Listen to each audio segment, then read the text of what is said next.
Even in these times of billion-dollar budgets and trillion-dollar deficits, $1 million is still a lot of money.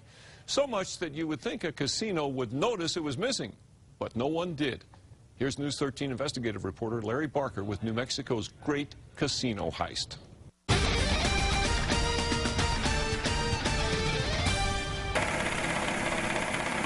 Where $1.2 million went, we have no idea. This particular case really shocked me for the amount of money and for how long it went on. How could these two individuals get away with so much over so long without being detected? Nobody's looking. It was a high-stakes game of fraud and forgery, a casino heist the likes of which has never been seen before in New Mexico. The victim, Sandia Casino. The take, $1.2 million. It was an inside job cooked up by two employees, slot machine attendant Lynn Gallo and slot supervisor Steve Roybal. Despite security guards and surveillance cameras, nobody at Sandia noticed Gallo and Roybal secretly looting the casino of thousands of dollars practically every day for more than a year. So what went wrong at Sandia? Well, you won't find the answer in New Mexico.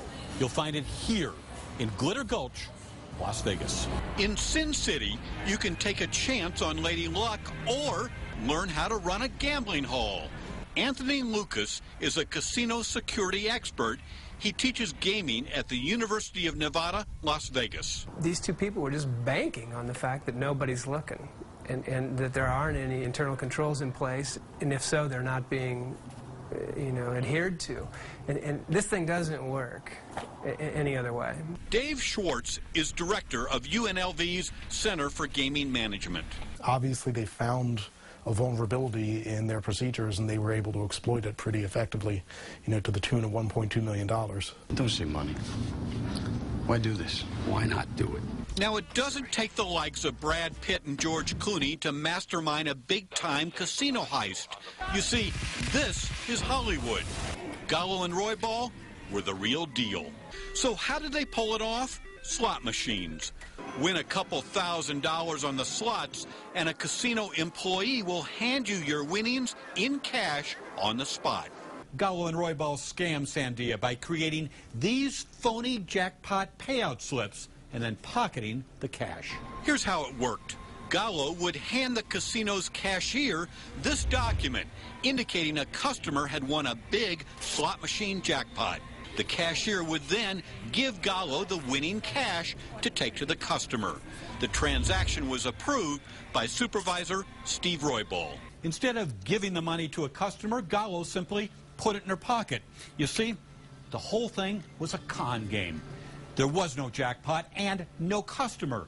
And because Sandia's management was not watching, Gallo and Roybal were able to steal as much as $20,000 in a single day. Over the course of 15 months, the pair of thieves repeated the con more than 550 times, embezzling $1.2 million.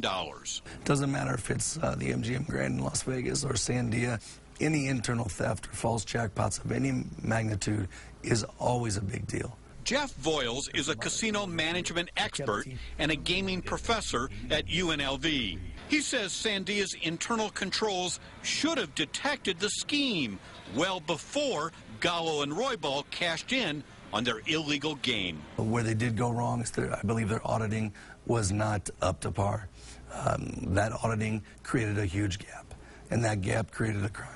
So what they did was they gave an opportunity for two low-level employees to take advantage of that. Every one of those bogus payouts would have been a red flag for the casino if somebody was watching. Yes. So either the compliance and/or accounting department should have caught this. Now, every slot machine in Sandia is electronically monitored. If there's a jackpot, the casino would know it.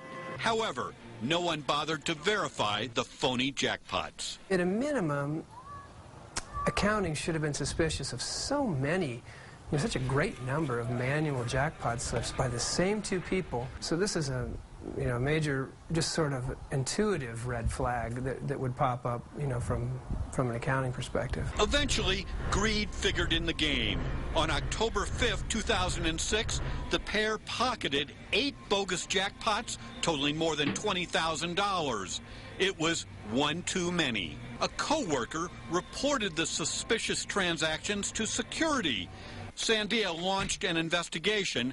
Gallo and Roybal were fired. When they get complacent and greedy, that's when we catch them. Shortly before a grand jury convened, Lynn Gallo died of natural causes. Steve Roybal alone was indicted on 699 counts of fraud, forgery, and embezzlement. He later pled guilty. At sentencing, the judge hit him hard. 50 years in the state pen. Never have I seen it before. It's an extremely unusual sentence. This is an individual that, as far as I know, didn't have a criminal record. Steve Roybal serves his time at the Lee County Prison in Hobbs, where once he was a casino supervisor. Today, he works in a prison supply room. In a jailhouse interview, Roybal freely talked about the biggest casino heist in state history. Whose idea was it how to steal the money?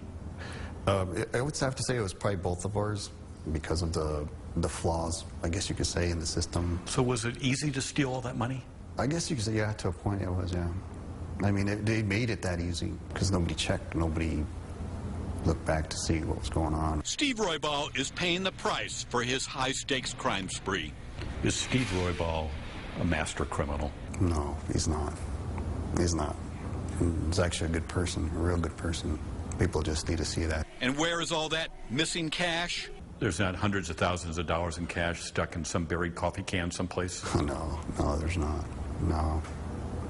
Yeah, like I said, I would have given it right away. The first day, I would have given it right away. Sandia's insurance company did reimburse the casino $1 million under a dishonest employee policy. So what changes were made? What lessons were learned? We don't know. Tribal leaders did not return our repeated requests for comment. Steve Roybal won't be eligible for parole until 2034. Even then, he won't be off the hook. The IRS wants $350,000.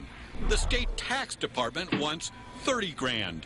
Sandia Casino wants $180,000, and the insurance company, well, it wants its $1 million back. Does crime pay? Ask Steve Roybal. It was a mistake that I regret every day.